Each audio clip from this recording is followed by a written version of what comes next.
again, everyone, thanks for joining us today here. I'm so glad you're here.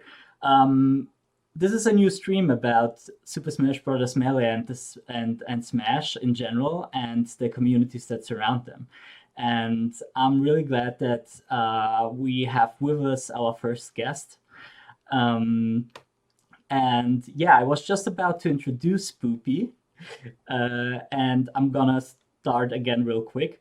Spoopy, you're an artist working with a lot of different media, with drawings, paint, like you draw, you paint, you do digital art, and many more.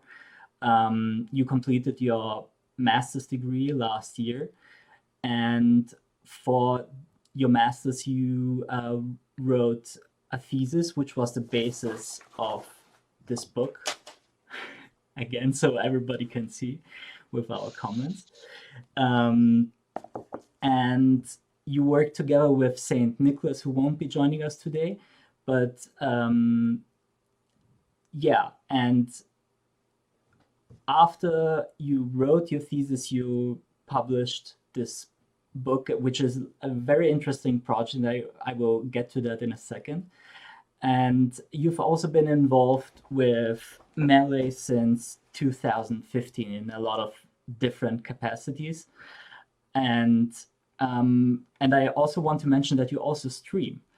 So I do. please check out the homepage that is linked below Spoopy's name. And yeah, welcome to the stream, Spoopy. I'm so glad Thank you're you for here. having me. I'm happy to be here. Let's start off with a basic question, I would say. So, first of all, I want to mention that this book, which all of you definitely have to get, this is not available in a digital format, and this was like a very deliberate decision of yours, because you can see that this is like a truly interdisciplinary work, and the full title is Melee is Broken, Super Smash Bros. Melee and an Interdisciplinary Esports Ethnography. Mm-hmm.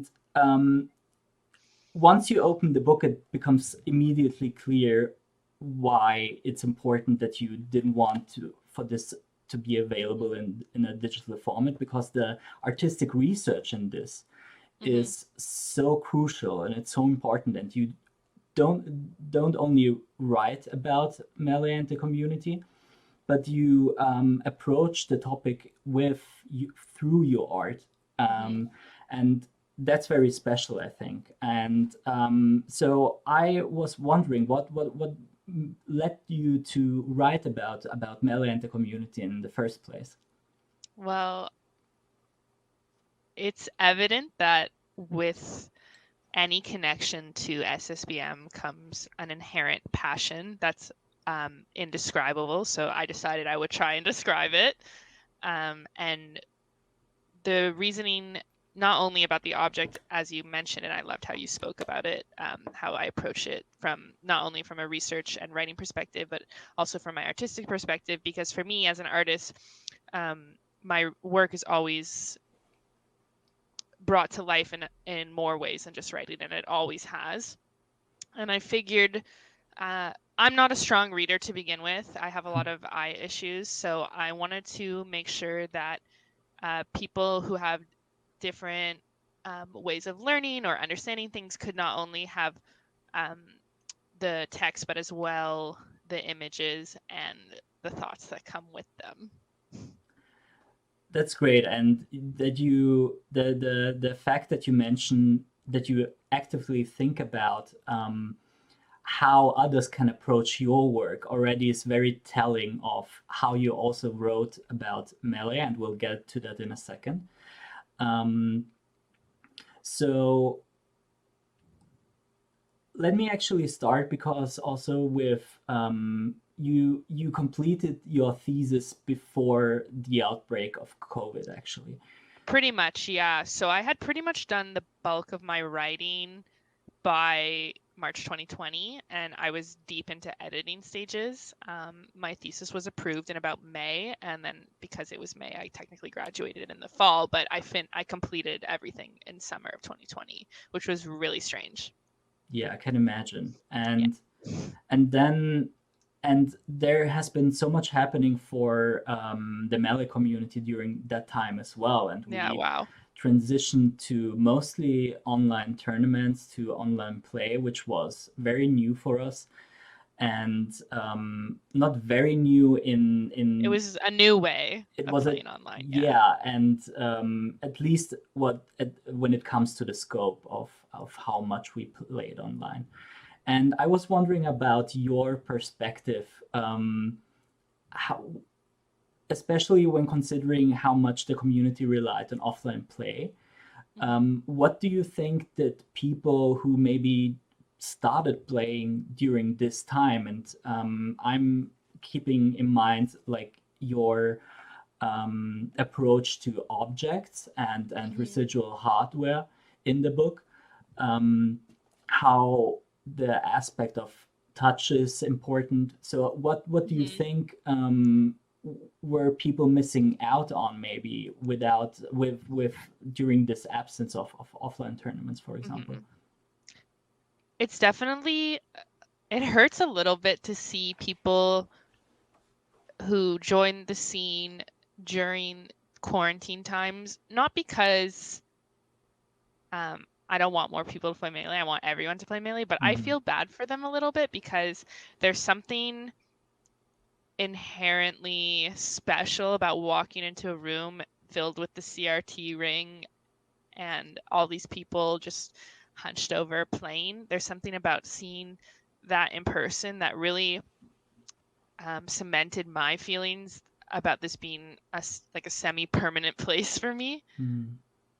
But I think it is really great that we have so much more access now, because one of the big barriers in the community is the hardware, because it's residual and because it's much harder to find. And Melee, because of its passion that we'll always touch back on, has found these ways to adapt to this online era where we couldn't see each other in person. And sorry, he distracts me when he looks at stuff. That's Cheshire, by the way, everyone. That's Cheshire. And I'm That's so one glad of two. that he was also able to join us. He loves the book. He reads it all the time. I can relate. There's a sense of like, I feel bad, but I also feel great because the access is so much easier now that you would just need, decent internet access and your adapter, and then Slippy's got you covered. Like, and the latter NetPlay wasn't as accessible in my opinion. And I think although the anonymity of playing online affords some very strange social interactions, it does make it a lot easier to play. Like, I wouldn't personally go on Smash Ladder before because I didn't like talking to strangers. But I think it's much easier to just play strangers now because it's just their tag and that's it. And, of course, the GGs on the D-pad. Oh, of course, the responses. Yeah. That's also very important. I agree. I think the fact that you also, now that you mention accessibility and how that's a great that's like a good thing during online play. But that's so fascinating to me, and that was also the reason why I wanted to invite you to the stream and have you on as the first guest, is that you don't. So you write a lot about technical aspects in the book, and you do so very much in a lot of like in much detail, and it's very fascinating how much insight you have into the technical side of Melee. But at the same time, what I really enjoyed is that you look beyond the game. You look at what makes up the surrounding of the game. So not just the residual hardware, the objects, but also he left. and there he went. And also the actual people who play the game. And so, and to me, you didn't call it an ethnography for no reason, right? Yeah. So it's about basically the culture that makes up our community. And I would like to start us off also by reading a short Oh, okay. quote which I really liked. So Tell the participate. page number. Oh yeah, so the page Let's number follow for along. everybody to read along is 71, and Okay. there you can read. I'm gonna give you some time. I'm It's here. I've on got the it. fantastic. The bottom half. Participating Yeah. in SSBM, even online, does not fully erase the impact of one's identity or one's ability to claim success, excellence, or expertise. The microcosm that is the competitive SSBM scene is not isolated from the world, which this is the important point in my opinion. If I anything, agree. its small scale lends itself to reflecting and magnifying existing issues of identity and oppression. So this is where it's not just about the game and the technical aspects of it anymore, but Right. everything that surrounds it. So I was interested in if you could expand on that and how these categories play into how we play the game itself and what your experience maybe was and how that was connected to why you wrote the book. I'll give us a very specific example of something on a big scale lending itself to something on like a smaller scale, I suppose. We've been speaking a lot about how the Slippy era and the quarantine era has led to a new type of online play that, although is more anonymous, is much more accessible than it used to be.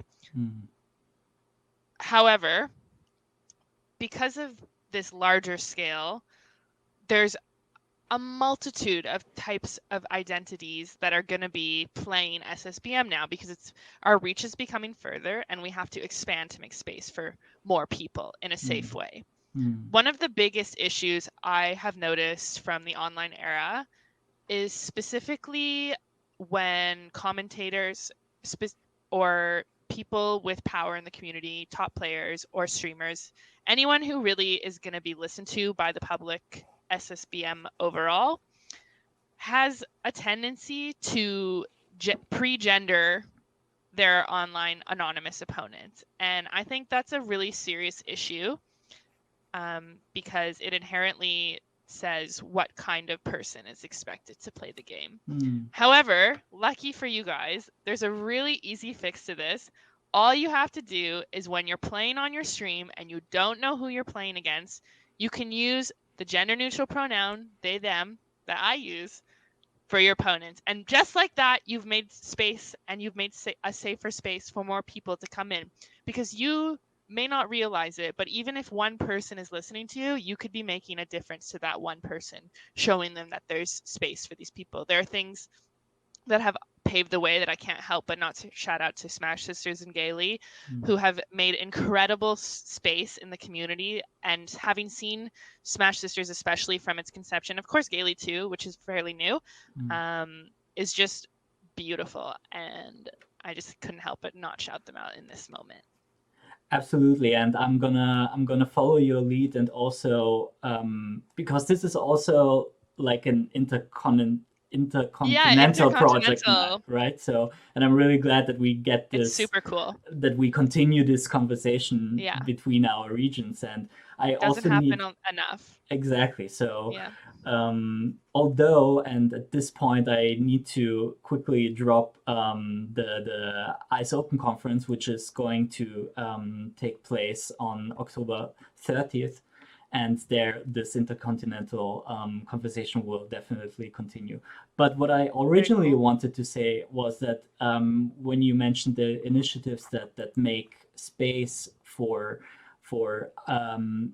people to come into the community and feel welcomed, to me, like the You Women of Smash server and the activities that they do has also been so inspiring, and I can only join you in saying that these are fantastic projects.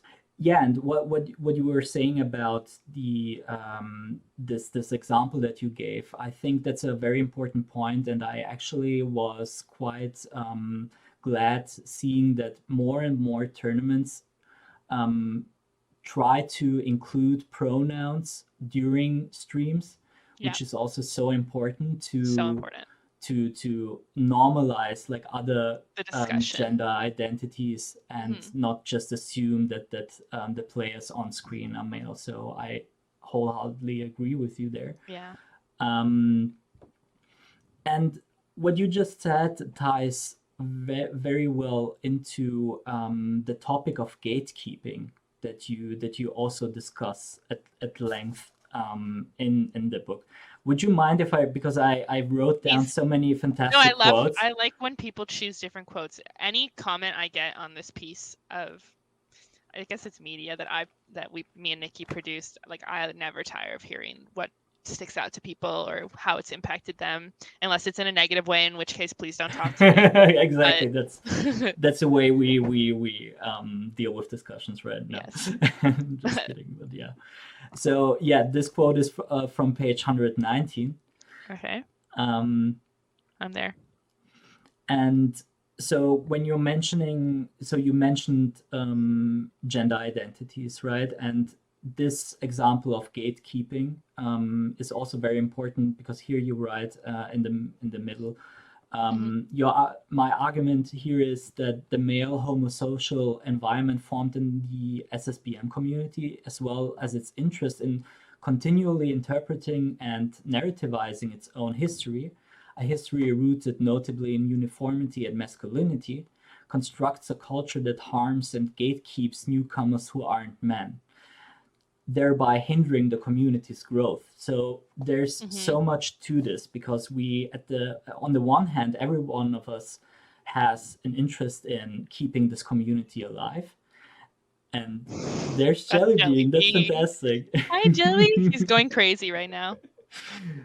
um, so yeah, sorry. I So know. exactly so community growth is important, Yes, and at the agreed. same time we can actually identify the reasons what makes up this gatekeeping and Hmm. this assumed masculinity that you talked about. So Yeah, language is one part of it, right? yeah. Language is a huge part. And there are also other aspects that you write about in the book. Hmm. So maybe I would be interested in your perspective on how you perceived events and how they went down. Also, aside from aside, Jelly Bean. so aside from language and how what you noticed Hmm. during these events and what masculinity, what kind of role it plays there. First of all, there's for me, the obvious parallel between professional sports and esports. Professional sports obviously has a long history of being like a men's only thing. And although they have like women's league, which are important, I still like it's not enough for me because what about like gender non-conforming people?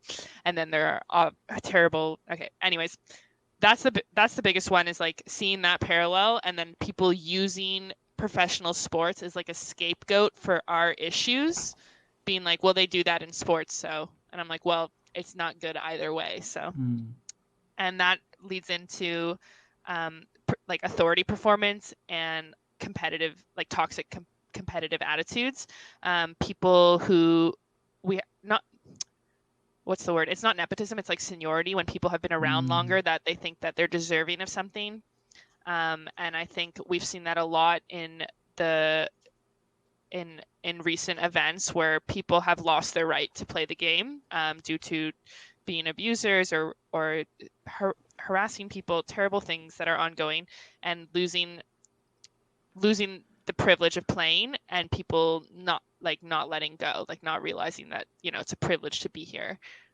So there's the sports parallel, the performance of like competitive nature and like the sense of belonging because you work so hard in the game that you like deserve a right no matter what to play. That's not true. You can have that right revoked. Mm. um, and then yeah, so just for me, I always was drawn to those parallels. And I think any competitive environment is bound to be more fragile in different ways than some other social environment because of the competitive aspect. And I'd say competition, especially sports and now esports, are obviously rooted in being a masculinely dominated space. And people who adhere to that, whether they consciously realize it or not, and don't actively talk about the issues that are going on in a public space like this, are continuing that issue. So first you kind of have to, I know I'm just like telling what I think should happen for these problems that I've seen go on, but it's a matter of like confronting your own behavior and seeing and truly thinking about the language and how you perform in this space, because obviously we know gender is a performance for many, but so is identity in all ways. So you choose, how your identity is going to work and how you're going to be in this space and how you're going to perform. And confronting our history and the history of other competitive environments and learning from that is one of the main keys that we can use going forward to help deconstruct some of those. And it's not a matter of saying this never happened or ignoring it, because nothing's going to change if you do that. It's a matter of saying this happened, it was bad, let's be better. And now pronouns are on stream, except Lotai City didn't do it. At least that's a start. So it is a start. Yeah. It is a start. But yeah, so I think that's something that I would really like to discuss in more detail now, because right, it's not just the fact that it's a competitive thing, but very much how this competitiveness is structured, right? So you've talked about this sense of entitlement, where this is also something that came up, and there was a panel about this at the ICE Open conference, where it's about meritocracy, right? So people it doesn't exist. Yeah. So and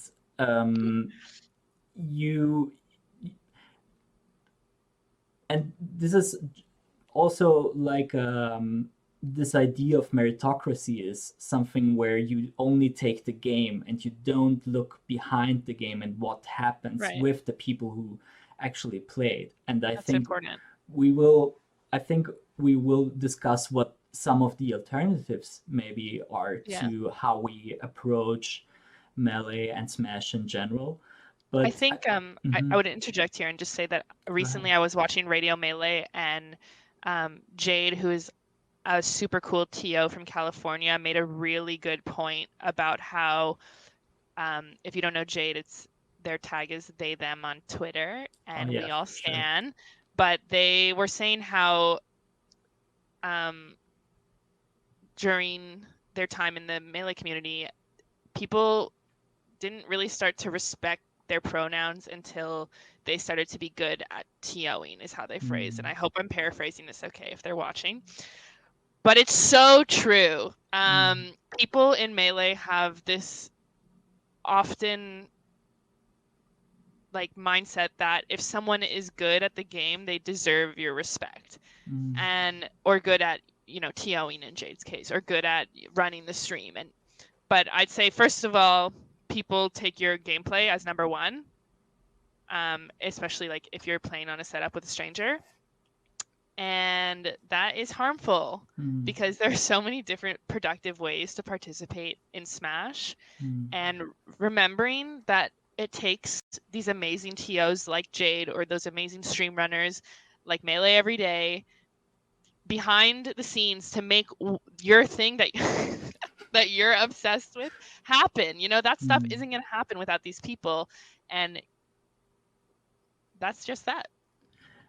Absolutely. And I think this way of how we I'm sorry. No, that's fantastic. I think that's even better that they play around right now. So. Yeah, they're best friends. because you've mentioned the cases of abuse, of harassment that we had in the community, and those are like the big problems. But the culture of how we approach the game and how we interact with each other, how we communicate with each other, it starts with the small stuff, Yeah. right? And it's also about how we talk to each other and whose opinion we value based on what. And this is precisely, and so you brought up the example of Jade, and you've mentioned that it wasn't before that they started being like better known as a TO that people paid attention to them as a person, as a, and then paid them literally the. Yeah, it's just it's an issue that hits us close to home, especially as someone who also uses gender neutral pronouns. It's hard sometimes. yeah, I can only imagine that this is a real problem, and yeah. Yeah. So, but thank you also for sharing this personal aspect that you are willing to It's my talk pleasure. about this experience of yours. As much as people think that having these small discussions within their friend group isn't going to do anything, like it is going to do something. And it just by doing that, you're doing so much for people you may not even know, because it all starts it has to start somewhere. And if it's not between you and your homies going to hit up the event, I don't know where else it's going to happen, because that's how it all starts. So like, just remember, everyone, that your conversations really matter, and having these conversations about the more difficult stuff or the things we may not want to change, it's very necessary. And I encourage you all to talk to your friends and check in on your homies. Absolutely. And call them out. Call them out when they're being poopy. I don't know if I can curse. I mean, as far as I'm concerned, you can.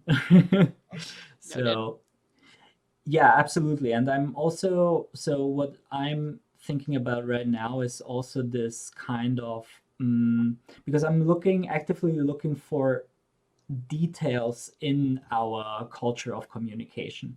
And so openly and frequently talking about gender identities and calling people out is one of these aspects. And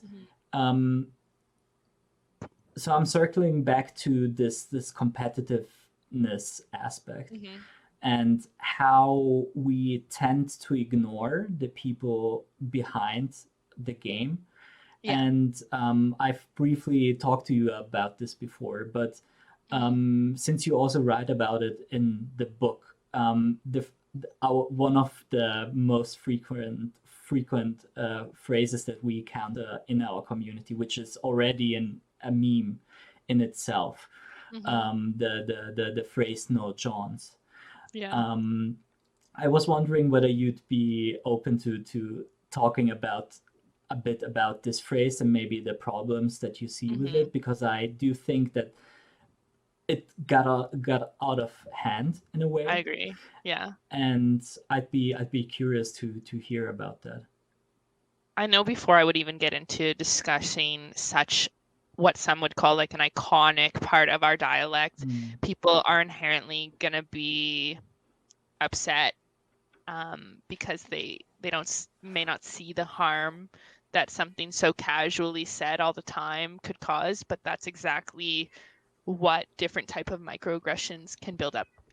These kinds of microaggressions that are just in our language we may not think are impactful, but they really hold a lot of meaning, and whether it's conscious or not, it's happening. That being said, I think no Johns can be a little bit ableist, in the sense that, not like, to say that you can't have an excuse for losing is destructive. Like, I think that's not cool.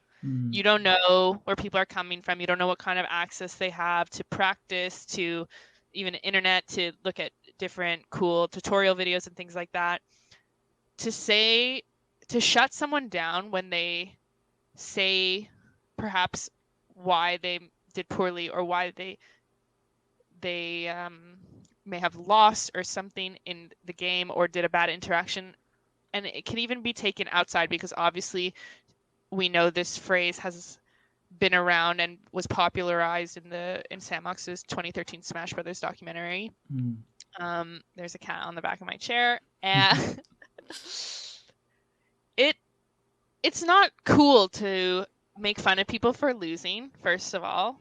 I know there are contexts where it's okay when you're with your friends and you know you're like play fighting and whatnot, but to strangers, I don't think it's a cool thing to be going around saying. I think telling people that they can't have an excuse for losing, even if it's a bad one, is not cool, because it's kind of like you're telling them that what they feel is invalid, or what they've done in game, or what even IRL isn't valid. I think that's harmful. I don't really get anything positive from saying no Johns to people. It's not something that was really ever part of my dialect, except when I like just joined. I was Baby Smasher, and I'm like, please accept me.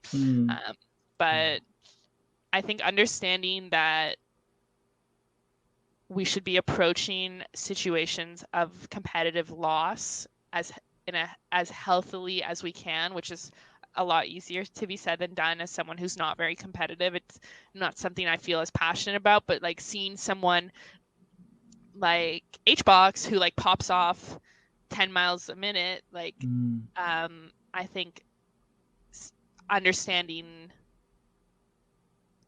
I don't know why HBox came into play, but he definitely takes up space in my brain. So I understand, yeah. Yeah. Someone in the chat say it's low-key kind of baseline illogical too. It's all like, I just don't think it's a very productive thing to say.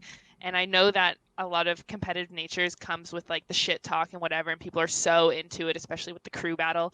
And I think there's a place for a lot of that spirit, but saying no Johns to like a stranger after they've lost and they like may not be happy about it is like, I think pretty harmful, and like does emulate different qualities of toxic masculinity, in the sense that like you shouldn't feel valid, or you shouldn't feel sad when you lose, or like no excuses, like you have to succeed or something. I don't even know, because it just doesn't really make sense to me.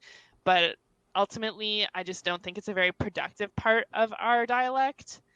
And like something like GG's is, or like the fist bump is, like there are different things that you can do after. Right? Exactly. And that being said is like important, because it's not like I'm saying you need to remove this from your vocabulary like 24/7, because it's not an inherently hateful thing, but understanding the context in which it could be harmful to other people is important. And also acknowledging the alternatives for like a post-game discussion between players in like a healthy and respectful way is important. Absolutely. I just think that it's so symptomatic of how easy it is for people to go like glance over that they're actually playing with human beings who That's a very good point. have like have their problems. And my opinion is actually that even if they do make excuses which maybe are not even right, why not try and respect that and imagine that they have their reasons for saying these things. And I think you don't know where anyone's coming from ever, especially when we all gather because of this one mutual interest. There's going to be so many different kinds of people at something like this, especially where people travel to go to these events as we slowly see the world change and come back to life in new ways. Yeah. And at the same time, so I think starting to think about why all people actually say no Johns, because at some point, I'm not sure if I ever like said it to somebody, but I always found it like funny as this iconic thing, as you said. But I think that's so closely connected to this performance of masculinity, just because if people would just be open about saying that if someone makes excuses or tries to explain why they didn't play well, then it's on the other person to actually say that's a problem for me, for example, because it Yeah, feels like and you're taking that's even something away from harder me. Sorry. because it's even harder though to advocate for yourself in those situations. Like I know I personally would struggle with something like that. Like if someone said no Johns to me on a really bad mental health day, I'm not gonna like tell this stranger that like I'm not okay right now. I think it can be even harder, and that's like this double bind that we're in. So it's like it's difficult to say, like, when someone says that to you, you need to like address it, because like that would be difficult for me to do personally. Absolutely, and you can't expect, because that's what I'm trying to get at, because obviously you have a problem with that person saying something in that Mm-hmm. regard, and then if you expect them to be honest, then you should be honest as well. You should open up about why it feels bad for you, that somebody is maybe like, if you have the impression that they're taking away like a win from you, and Yeah. that's and I think that's also part of this ideal of masculinity, that you can't appear to be vulnerable, Oh for yeah, that's a big one. right? So Yeah. I was actually wondering. So no, Johns is obviously just one example, but I'm trying to figure out also how to actively change this approach, where you have, Yeah. because I just to bring an example, because I have to admit that even in situations where I didn't feel comfortable with people surrounding myself, Yeah. and I am a cis man, and I might have like progressive ideals, but at the same time, um, I didn't try to be open about things. I Mm-hmm. didn't actively try to appear vulnerable, for example. That would have meant maybe so much more in some situations, where I try to maybe lead by example and show that it's okay to have like negative feelings, Yeah. where it's okay to talk about, um, if something feels bad for you in the game, and Yeah. that's does so. Do you think that men can, instead of going to this masculine thing where they look for validation, Yeah. as I did, Yeah. what are the alternatives to that? I think first and foremost, it's hard to like generalize in For any sure, situation. of course. But some advice that I could say is, for these people, it's going to be different if you're like a top player competitor versus like some person at a local. That experience is always going to be different in the way that people interact through like game and then post gameplay discussion, or small talk, whatever, GGs, like the where something like no Johns would happen. That space is going to be different on different scales for different skill levels. That being said, that aside, I think what is a really good practice for people who are competitive and want to, play a lot of people and um, experience a lot of diverse gameplay is to like focus on yourself as a competitor. Like, how are you going to operate in this space to improve your gameplay and get your name out there? Because that's like a lot of what this is like people wanting to be on PRs on the MPGR. Take that time to like really address how you're gonna act in bracket. We talk a lot about like sportsmanship and things like that in a competitive space, and obviously since the dismantling, I don't, not a great word, but the when COC had to stop doing the work they were doing, the code of conduct, for those who may not know, we don't really have this governing code that's helps create a safer competitive environment. So it's on you. The onus is on you as the competitor to take the time to think about how you're going to approach people in the space. Think about what it would be like going to your first event, or what it was like going to your first event. And then think about how the different kinds of people you might meet and how they may want to be treated, and how you can, assert a baseline of respect for your opponents without being toxic, which is pretty easy, like in my opinion. I see it a lot. And then it's about, I guess that's just really how it starts. There's no really secondary argument to that. It's like really just about asking people to take the time to think about how they operate in the competitive space. I know a lot of people get very emotional, and we're back to the H box again. Some people pop off really hard, or some people may react differently to loss or winning when the stakes are higher.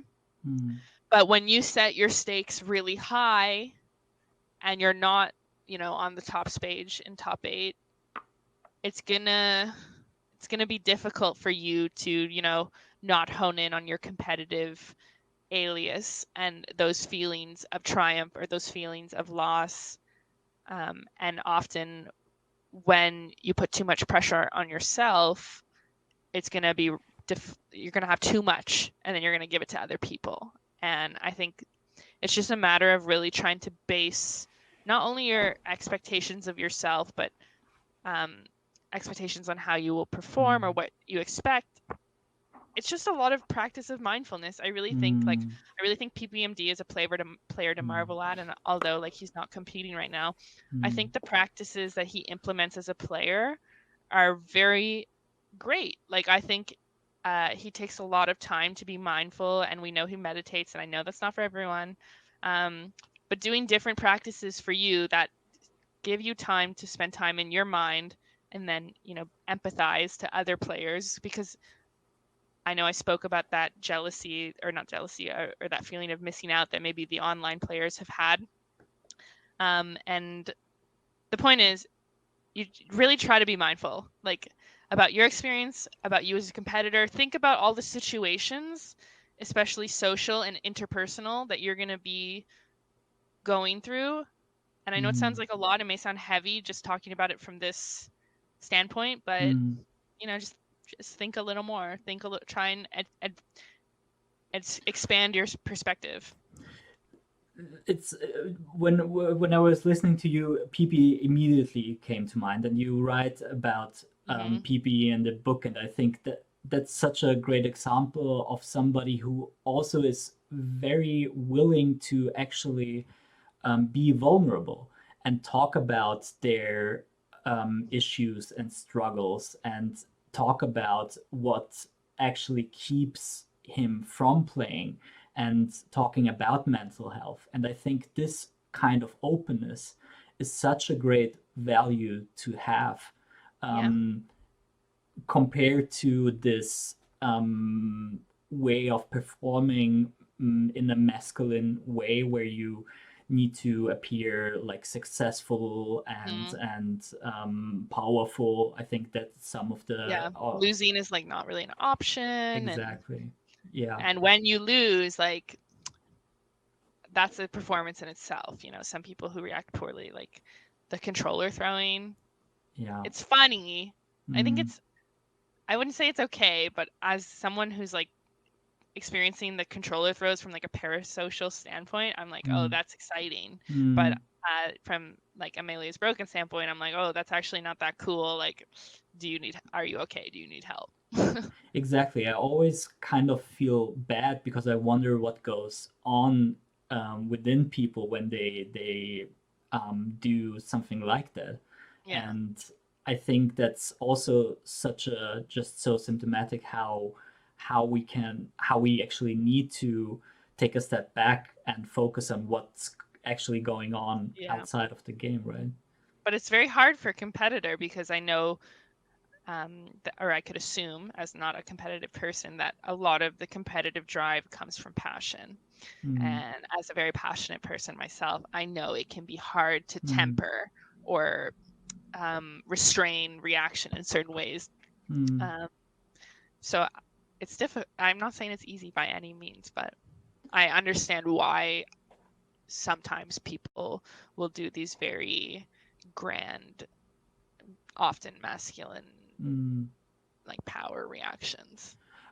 We just have to start somewhere, right? We have to start talking about these things, and how people manage their emotions, for example, and how they actually feel. And So it becomes not just about success or Yeah. failure in the game, but also being mindful of how we actually want to build or continue building this community, right? And the point is, everything you said sounds so great, and I think the one of the most important things that's not is, in my opinion, is these things are not just for other people. It's also good for you. That's always Oh, what I it's struggle with.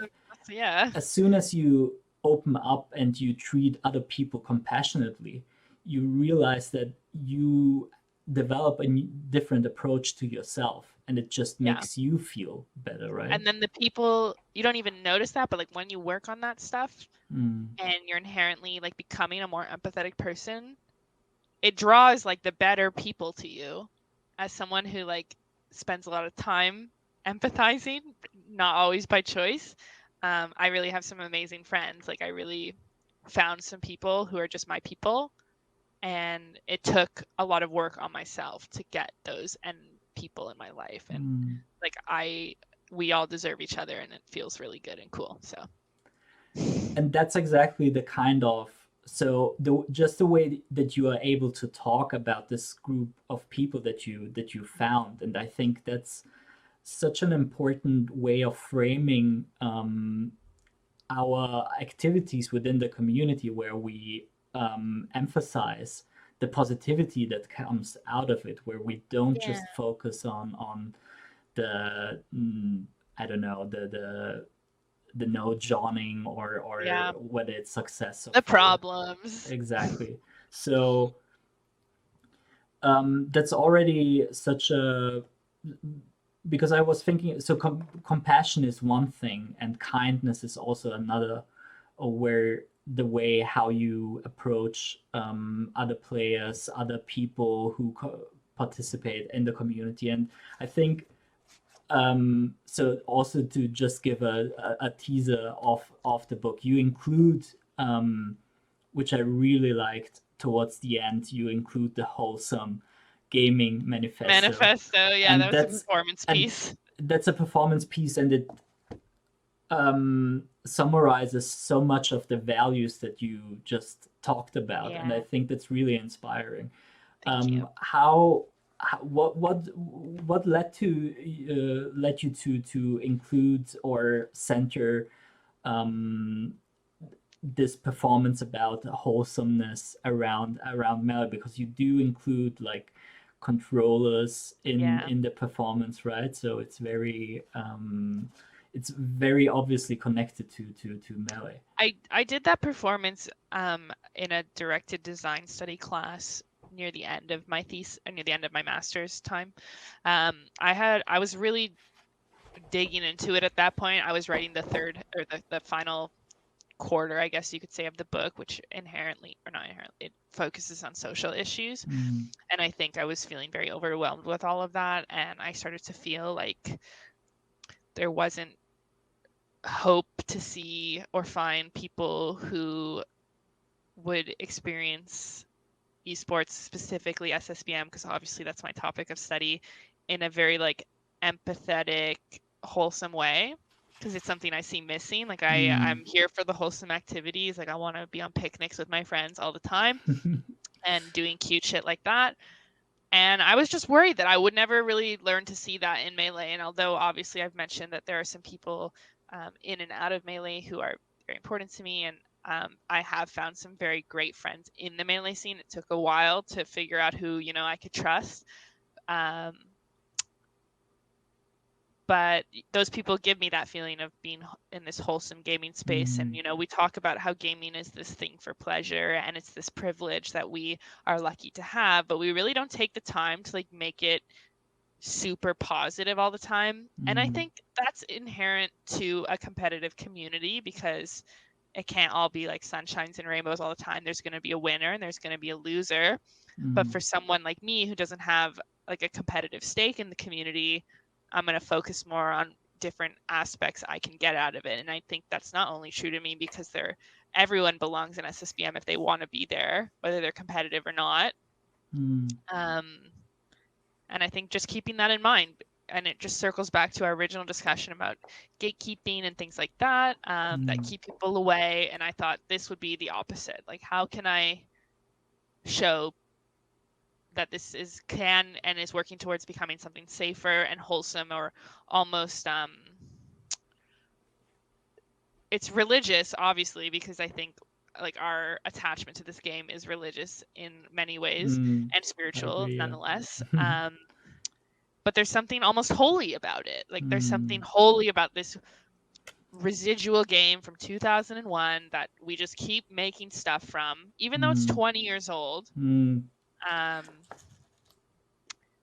There's something special about it, and I wanted to highlight that specialness, but also invite a new mind frame, which was ironic because the performance was for other Masters of Design students, and everyone had such diverse topics, but obviously you get to know everyone's research and their field of study or their topic of study in depth, so it wasn't a surprise to them.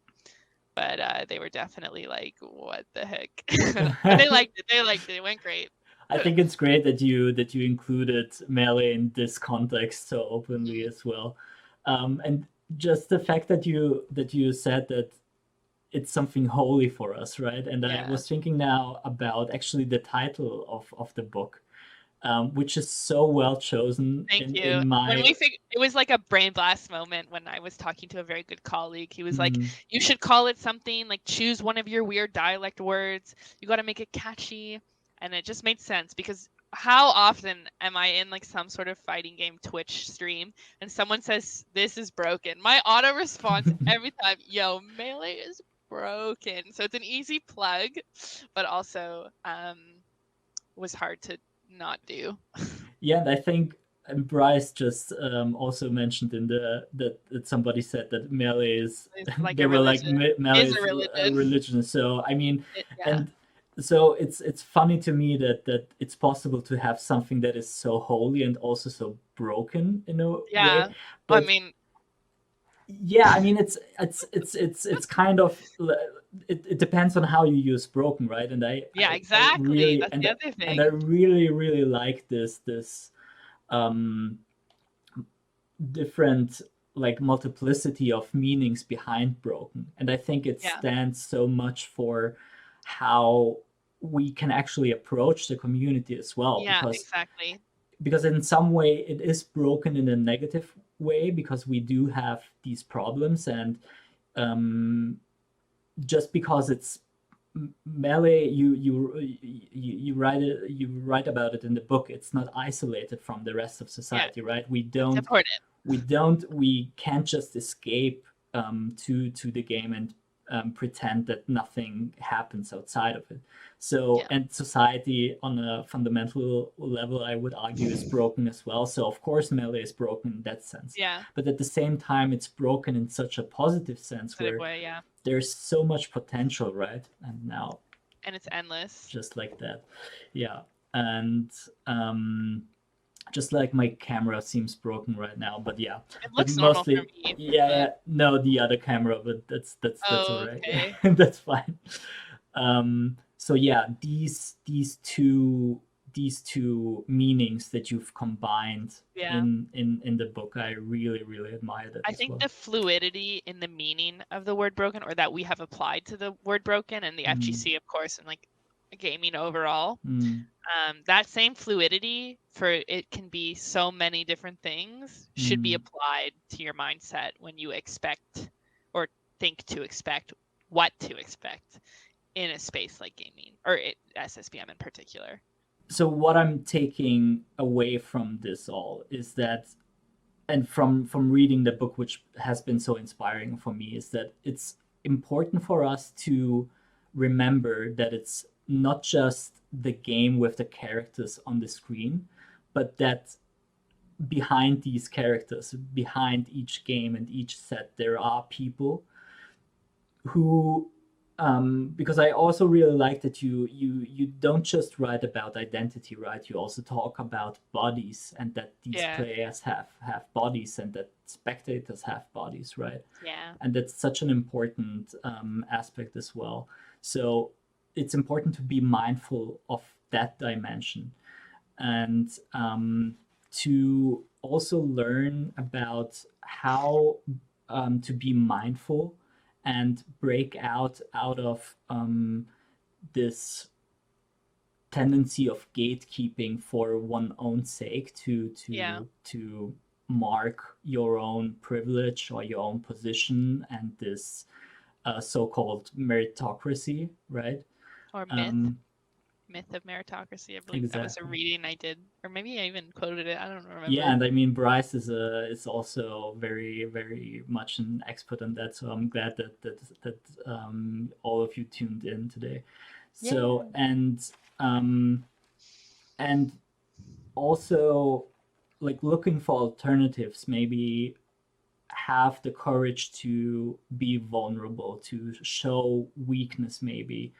Like you've said, like PP, the way he talks about his problems, Hmm. and I But think not that's only his problems. Like yeah, I wouldn't put him in a box like that. Like of it's just course. also how he just is, like how he conducts himself through the world. And I think his time away from the community is Mm, such a good point to take in here, is that he took what he needed to grow, mm. and then he came back and he's better than ever, in my Yeah. opinion. Yeah, absolutely. Thank you for phrasing that in a more positive way, Yeah. because that's, yeah, Talking about absolutely. your problems is important, but it's also Yeah. like this is how he and others live.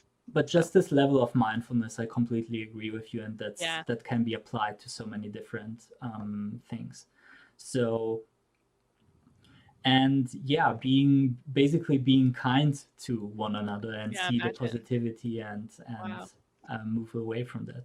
So, anything you want to add to No, I these just hope that points? everyone I first of all I really appreciate you having me again, and I really appreciate everyone in the chat with the support. I just really encourage everyone to continuously be mindful, and always you're like you can never stop growing, and you can always be learning, and understanding that and admitting that is important. And it's not only about melee. That's just like personal advice. Personal advice. Those are really Also, read the book. That's my other exactly. things. So I was going to say that those are really great closing remarks, and I want to also ask you, maybe tell the people where, if they don't follow you yet, I Oh couldn't yeah. imagine a reason for that, but in case. Oh please. Well, I would love to see everyone in my Twitch stream. I stream on Fridays at 3 p.m. Eastern time because we're in North America. Mm, Roughly, it's twitch.tv/SPOO0PY, which is also my Twitter handle. All my other social handles are the same as my website, spoopy.ca. That's TikTok, Instagram, and my website. If you want to get Melee's Broken, it would mean a lot to me if you did it through Lulu and not through Amazon, despite the access. So that's spoopy.ca/book. you could Buy it see for it your on the mom. overlay as well. So yeah. Yes, buy it Mm, for your friends. Buy it for its anniversary next month. It's worth it. Yeah. fantastic. Thank you again so much. It's been a huge pleasure for me, and Yes, an likewise. honor to have you here. That's I've really enjoyed this a lot. Me too. Thank you, everybody. Thank you, Vlerk, also Oh, for for linking. putting it. I appreciate that. You're Thank really you. on it. That's fantastic. Yo, these are nice people. Shout out to Yeah, Europe. I hope to come meet the Melee players in Europe whenever. we look forward to having you. So that would be I'll be there. fantastic. It'll happen. I just don't know when. So everybody, thanks so much for joining this first Tisk Talk with Spoopy. Yeah. I look forward to many more great conversations. Actually, a quick preview to next week, if you still have time. Please. Next week we will have as a guest Dr. Piggy on here to talk about, Kyle! and I she'll cite Kyle in my book. Exactly, and so we have this connection already there, and and I'll be talking to her about her PhD thesis, "Anxious to Play: Social and Emotional Forces that Restrict Women's Video Game Skill Development." That's the entire title, and it's going to be interesting again. So make sure to tune in again. She's great. Thanks so much again, Spoopy. Thanks for having me, Tisk. Thanks, viewers, and I'll see you around. Thank you. Finger guns. Until Take next care, time. everyone. Bye bye. Pew, pew. See you. Bye.